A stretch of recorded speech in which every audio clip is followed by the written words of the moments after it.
नमस्कार मंडळी. आज अमरावतीमध्ये ऑल इंडिया काँग्रेस कमिटीच्या प्रवक्ता विंग कमांडर हनुमा आचार्य जी या ठिकाणी आलेले आहेत.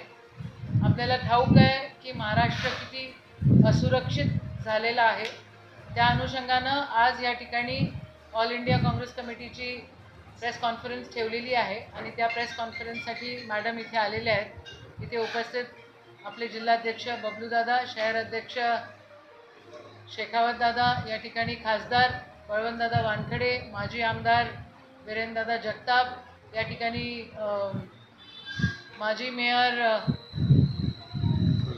विलासदादा इंगोले आणि मिलिंददादा चिमोटे इथे आहेत. महिला काँग्रेसच्या अध्यक्ष या ठिकाणी आहेत आणि आमचे प्रदेशचे सेक्रेटरी आसिफभाई तवक्कल या ठिकाणी आहेत. माझी कमांडर मैडम विनंती है कि अपन शुरू करें.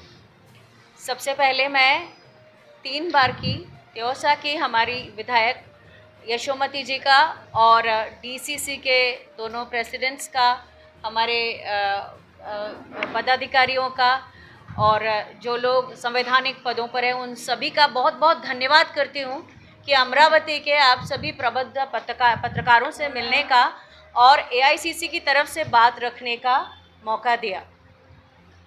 बात उस महाराष्ट्र की कर रहे हैं जहाँ से छत्रपति शिवाजी महाराज आते हैं, जहाँ से सावित्रीबाई फुले, जहाँ से जो बाबा साहब अंबेडकर की भी कर्मभूमि रही है. और उससे भी पहले संस्कृति में देखेंगे तो संत एकनाथ, ज्ञानेश्वर, संत तुकाराम, सभी बड़े बड़े नाम जिन्होंने संस्कृति को समृद्ध किया.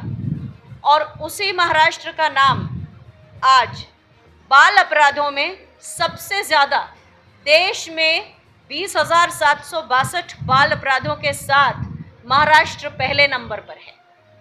ये जो घटना हुई बदलापुर की, इससे आप सभी वाकिफ़ हैं. 12 तारीख को घटना होती है, 12 या 13 तारीख को. बच्चा जाना नहीं चाहता स्कूल 14 तारीख को, और फिर माँ बाप को पता चलता है कि बच्ची को जब वो डॉक्टर के पास लेकर जाते हैं तो पता चलता है कि उसका यौन उत्पीड़न हुआ है और स्कूल में हुआ है. उसके बाद वो अपने किसी मित्र, दूसरे अभिभावक से जब बात करते हैं तो वो भी बताते हैं कि वो उनकी बच्ची भी नहीं स्कूल जाना चाहती, और उसका भी जब चेकअप होता है तो यौन उत्पीड़न का पता चलता है. जिसके बाद परिवार स्कूल के पास जाके इसकी शिकायत करता है. लेकिन महाराष्ट्र के मुख्यमंत्री का बदलापुर में उस दिन म्यूनिसिपैलिटी में कोई प्रोग्राम है तो स्कूल वो बात नहीं सुनता. और 16 तारीख को जब वो एफआईआर दर्ज कराने जाते हैं तो महिला थाना निरीक्षक होने के बावजूद भी, इंचार्ज जो है वो महिला है, शुभदा नाम है उनका, और उसके बावजूद भी 12 घंटे लगते हैं उनको रिपोर्ट लिखने के लिए. यानी कि टेक्निकली 17 तारीख की रात को रिपोर्ट लिखी जाती है. 17, 18, 19 तारीख, 17 तारीख को आरोपी को पकड़ा जाता है. लेकिन सरकार का और स्कूल के प्रशासन का काम जो है वो किसी तरह से साम दाम दंड भेद से इस मामले को रफा दफा करने का है. क्यों है?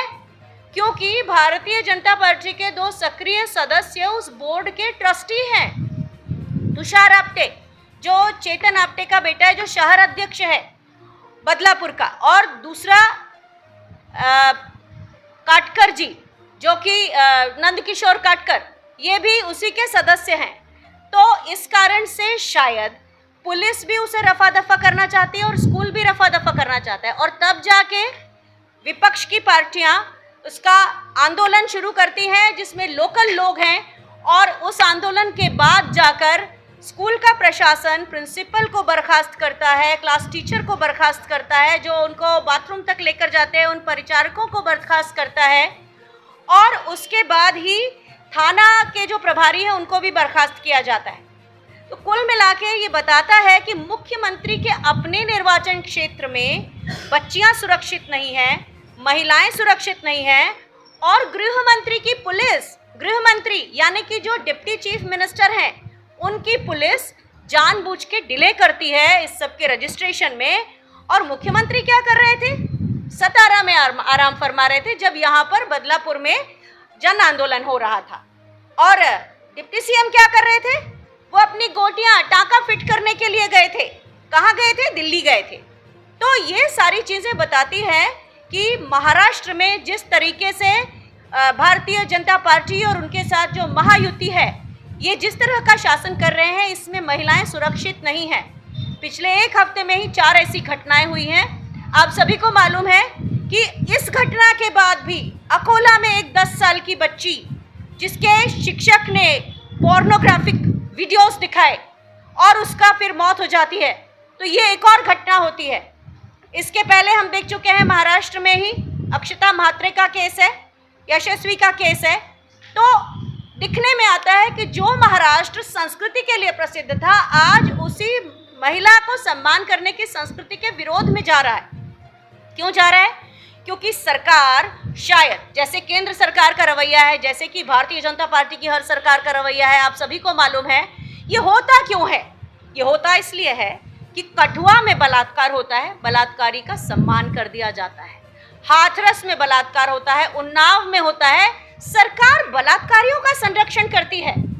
हमारे देश की सम्मान प्राप्त, जिनको पदक मिला, ऐसी महिला पहलवानों के साथ यौन उत्पीड़न होता है, सरकार उसको संरक्षण देती है जो यौन उत्पीड़क है।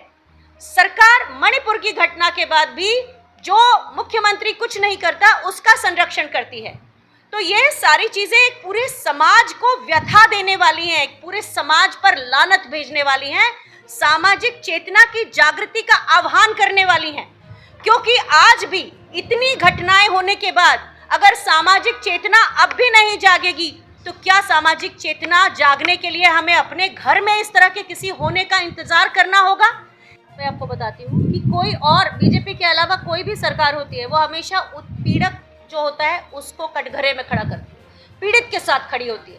तो कांग्रेस पार्टी कभी भी उत्पीड़क के साथ खड़ी नहीं हुई, चाहे वो हमारे लोग भी हो, कोई भी कभी रहे हो, लेकिन हमने हमेशा जो पीड़ित है उसका साथ दिया है। आप निर्भया केस को देख सकते हैं, पूरी की पूरी सरकार निर्भया के साथ थी, उसके पेरेंट्स के साथ थी, उसको सिंगापुर भेजा और जिस दिन उसकी बॉडी आई, उस दिन वहाँ श्रीमती सोनिया गांधी और प्रधानमंत्री मनमोहन सिंह जी मौजूद थे।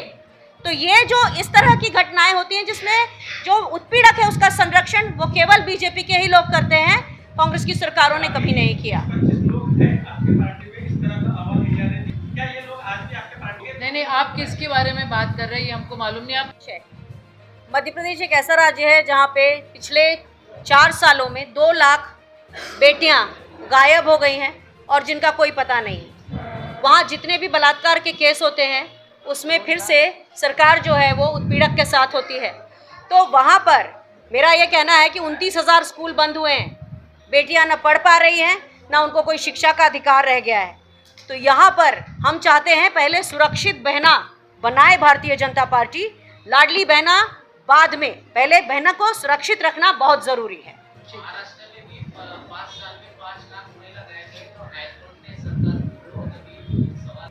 ठीक है, पार्टी की बात छोड़ देते हैं। अपने अंतरात्मा में झांक कर बताइए, पिछले 10 सालों में क्या ये घटनाएं बहुत तेजी से नहीं बढ़ी हैं? उसका कारण क्या है? जब सजा ही नहीं मिलेगी ना तो उत्साह बढ़ जाता है कि हम कुछ भी करेंगे, हमको सजा थोड़ी मिलेगी। तो ये जो चीज़ है ये इस देश ने पिछले 10 साल में देखी है।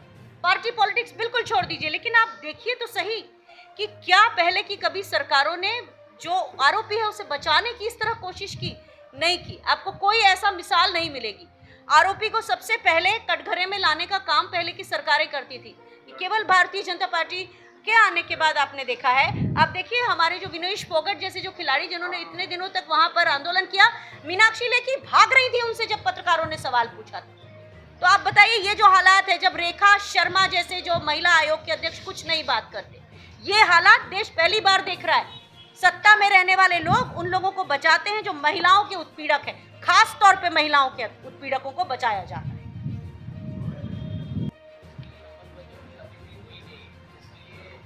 इसके लिए तो अजित पवार ही, सॉरी, मुझे मालूम आहे शक्ती कायदा म्हणून काम करत होती त्यावेळेला तो कायदा होम मिनिस्ट्रीच्या अंडरमध्ये बनवण्यात आला। आदरणीय आपले अनिल देशमुख साहेब होम मिनिस्टर होते, आम्ही त्याच्यामध्ये पूर्ण सहभाग घेतला। तो कायदा बनवण्यासाठी पूर्ण डॉक्युमेंट राष्ट्रपतीकडे पोहोचवण्याचं काम महाराष्ट्राने महाविकास आघाडी सरकारने केले। आता त्यावेळेला मंजूर करून आता त्यांच्या हातात आहेत, ते जे लोक सत्तेत बसलेले आहेत त्यांच्या हातात आहेत आणि होम मिनिस्टर ज्या पक्षाचे आहेत त्या पक्षाची सत्ता केंद्रामध्ये आहे, त्यांनी ते करावं. शेतकऱ्यांचा असो, सामान्य जनतेचा असो किंवा लाडकी बहिणीसाठी असो. असं आहे, हे जे सरकारमध्ये बसलेले आहेत, ज्या प्रकारे यांनी इलेक्शन 1 महिना समोर ढकलवलं, 1 महिना करतायत की अजून किती करतायत कुणास ठाऊक. त्यांना नियोजनच करता आलेलं नाही आहे कोणत्या गोष्टीचं. इलेक्शन समोर ठेवून त्यांनी ही योजना केलेली आहे. चला केली, देर से आए लेकिन आए तो, लेकिन आए है तो ढंग से आना चाहिए था ना. इतकं विस्कळीत पूर्ण करतायत. खूप लोकांना त्रास होतोय याचा. आता तुम्हीच सांगितलं की रात्रभर लाईनी आहे. बँकवाले अकाउंट्स जे फ्रीज झालेले होते किंवा जे अकाउंट सुरू केले त्यांचे मागचे बॅकलॉग काढून राहिले, त्याचं लोन काढून राहिलेलं आहे. म्हणजे महिलांना कोणाकोणाचे तर महिलांचे नाही, त्यांच्या भावांच्या नावाने ते पैसे जात आहेत. हा सगळा गोंधळ आहे. हा गोंधळ सरकारने विस्तारला पाहिजे.